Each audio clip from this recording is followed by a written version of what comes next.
whole, whether it's internationally, when you visit elsewhere and people are able to see a statesman and a representation of the nation, which has always been the case for him since even before he was prime minister, but especially after the era as prime minister. Everywhere he goes, he's not just Raila Odinga, he's a representation of the nation.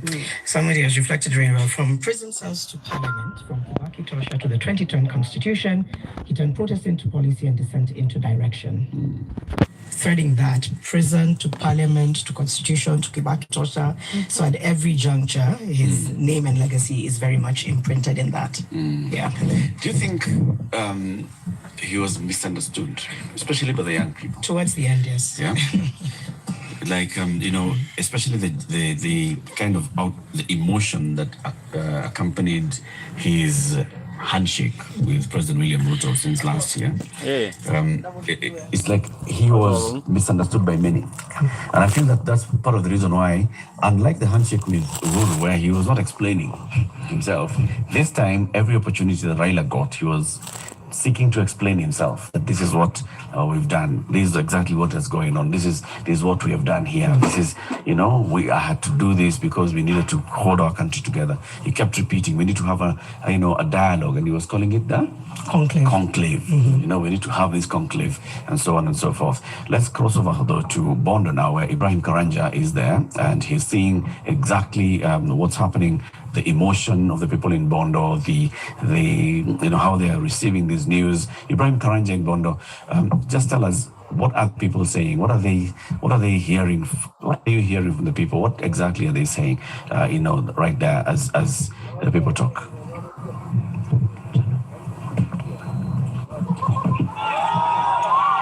Eric, not a very good morning this particular morning.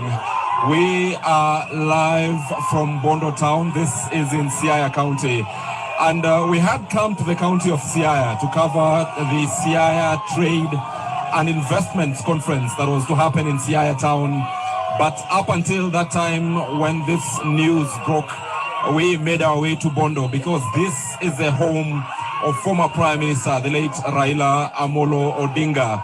And immediately the news came in from that particular point when it was speculations to the point of confirmation. Bondo town has since erupted into mourning. If Samdo can show us the number of people who have come out in Bondo to just, this is in quick reaction of the news that broke out about this particular passing on of Raila Odinga. We have seen the town come to a standstill immediately. People here, border riders, traders, even closing their shops and occupying the various streets of Bondo town. Some of them, of course, ready to pass their message of condolences to the Right Honorable Raila Amolo Odinga. Like I said, this is a man who comes from here. Bondo is where the story of Raila Amolo Odinga is written. This is where he went to school, not too far from here, both Maranda Primary, Maranda High School, and this is where his home is, the Opoda farm, not very far from here. And I'll be trying, because right now emotions are running high, we had tried to speak to some of the residents here, but we couldn't communicate because most of them are mourning in the way they know how, some shouting, some rolling on the road. It is, of course, a news that is shocking to all of them. So we may not be in the best position to speak to them right now. We've even had to take a position on top of our vehicle. But the moment I go down and try to speak to some of them, to just know what it is they remember Raila Odinga for.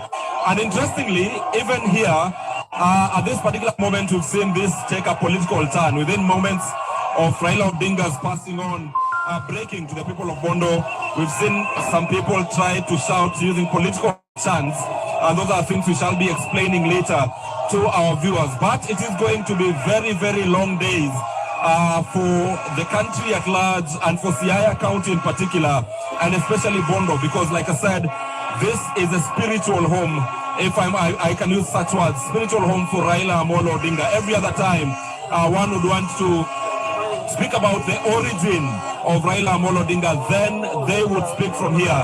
But over and above that, this news of the passing on of Raila Amolo Odinga, Eric, is the ending of an era, the ending of an 80-year-old journey that started in 1945, 7th of January, somewhere in Maseno, that is still in Kisumu County. Then this particular man was brought up here in Bondo, went to Maranda Primary School, went to Maranda High School before leaving the country and going to Germany to further his studies. So this is where most actions will be. And just to update you on what was happening in Siaya, early in the morning, we had several government dignitaries who had already arrived for the Siaya Trade and Investment Conference that was to start today.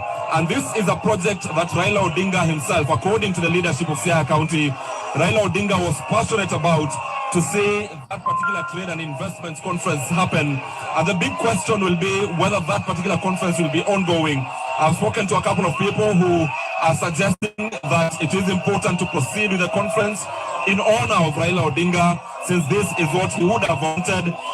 There are others who say then it is very important then that the conference